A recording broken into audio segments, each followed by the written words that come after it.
underway. Here's right to the basket, and he scored. Inspired a lot of people across the country with the type of performance and the way he's been able to step up in the wake of. Korver trying to get to a spot. Fry does, and hits. Right on. He's 4 for 4. There is okay. That is Marv Albert talking about the Raptors and Will Strickland, the youngster from New York City, from a very affluent part of town. He drove up in his gold limousine just moments ago. Yes, Will Strickland. Thanks so much for coming in here today on RawMikeRichards.com. Thanks for having me, Marv. Mike. Yeah. Geez, last night, and I put out a tweet that talked about the cycle of a team and when it gets to that potential. And when you measure it, and this is really the key, someone said, oh, what, you don't think the last 2 seasons were great, the best 2 seasons that the Raptors have ever had? I said, yeah, but that's the romantic version of what you want to see. And I'm not going to take away by the numbers and where they are. But I'm looking at where we are historically right now in the city. And the caveat to this, Will, is I like Dwayne Casey. I've always liked Dwayne Casey. I like a lot of the players on this team. I think Kyle Lowry would do absolutely anything to win any game, which is why he has back issues and can't sleep. But if I'm looking at the Clevelands of the world and Boston, Washington, maybe a Milwaukee, what we saw from them, just what's happening in that division, I think if you do nothing, Will, that it's death. But am I overplaying it where people saying, what are you saying, we should tear it all down? I don't know about a tear down because I never think that's a great sign when you have to do that. But if I'm measuring me in this race, in this competition, I know you can't beat Cleveland. You might have difficulty with the Boston. And Chicago, and they never want to play. I don't think they ever want to play Chicago. Right. So where are we at with the Raptors, do you think, in your opinion? Well, it'll depend on what happens tonight.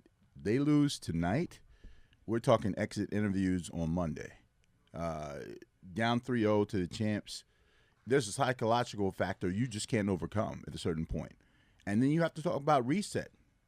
And that reset may include no Kyle Lowry, which is going to be tough. And I've talked about this ad nauseum for a while now. Like, depending upon what happens to the Raptors in the playoffs, do you give Kyle Lowry that check? He's going to want that lifetime achievement check.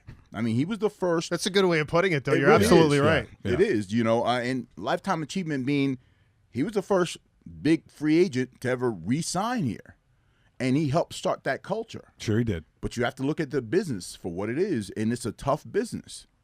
And do you say, okay, we're going to give, a guy on the wrong side of 30, $150 million, and hope that he stays uninjured for the next couple of years? Do we break up he and DeMar? We just gave DeMar $140 million. We're going to have to pay Serge.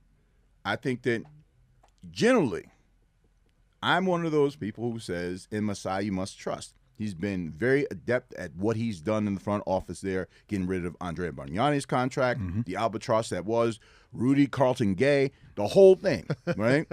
So you have to look at that and what he brought in and created a culture around Dwayne Casey, has he been a lame duck coach for about 3 years now? Every year someone says, hey, you got to get rid of him, got to get rid of him. It feels like it. And he still keeps achieving. But maybe you've reached your ceiling now.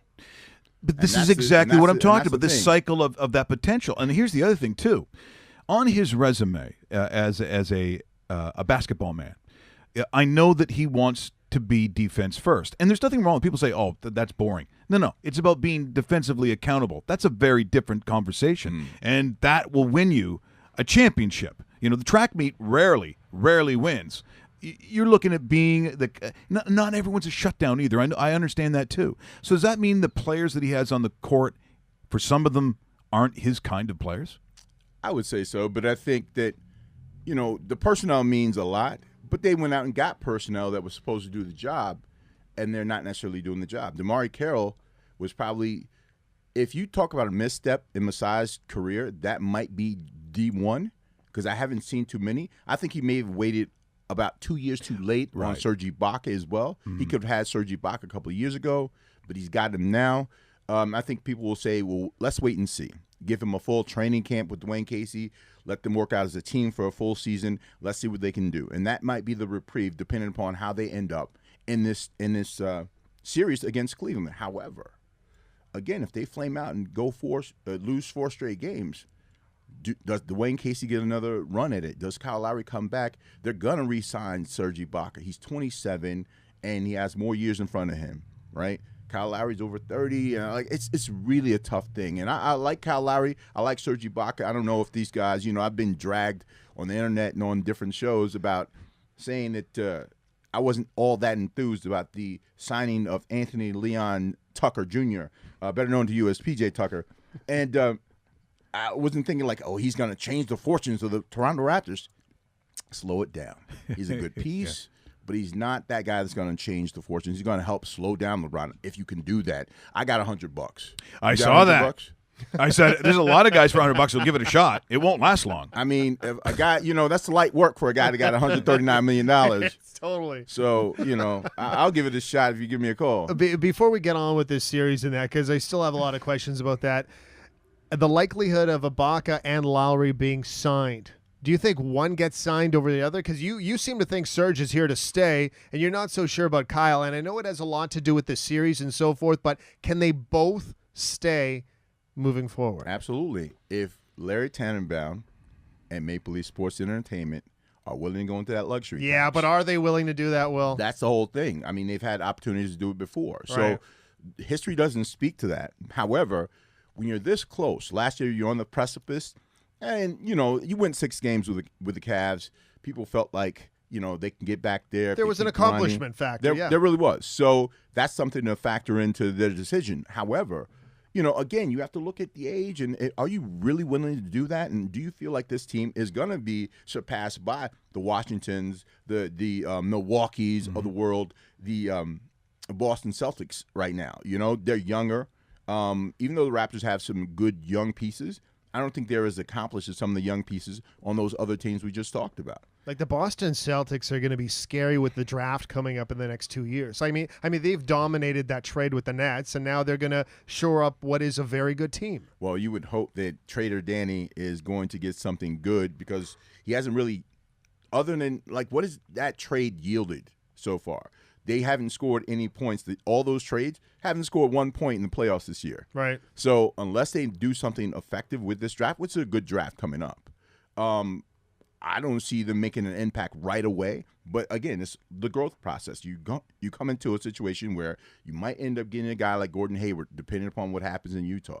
I mean, that would be tragic for Utah, who's grown with the young team. But Boston has an opportunity to go after Jimmy Butler. They have the opportunity to go after Gordon Hayward. So they have a chance to elevate themselves in the East.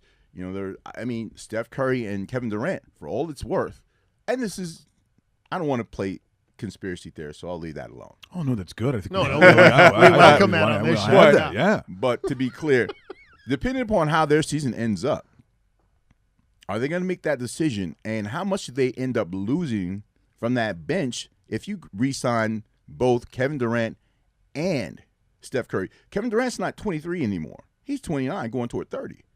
That's a real thing to think about. Steph Curry's 28. So they're going to sign those contracts, and they want that big money. You see a Russell Westbrook, who is a presumptive MVP for a lot of people, about to re-sign a 5-year, $217 million contract. That's not a typo.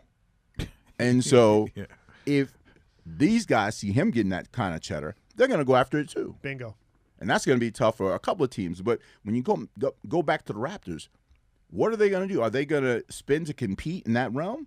Or are they going to stand pat and hope that what they have is good enough to continue to compete and sell out Jurassic Park and sell out the ACC for as long as they possibly can until there's no more?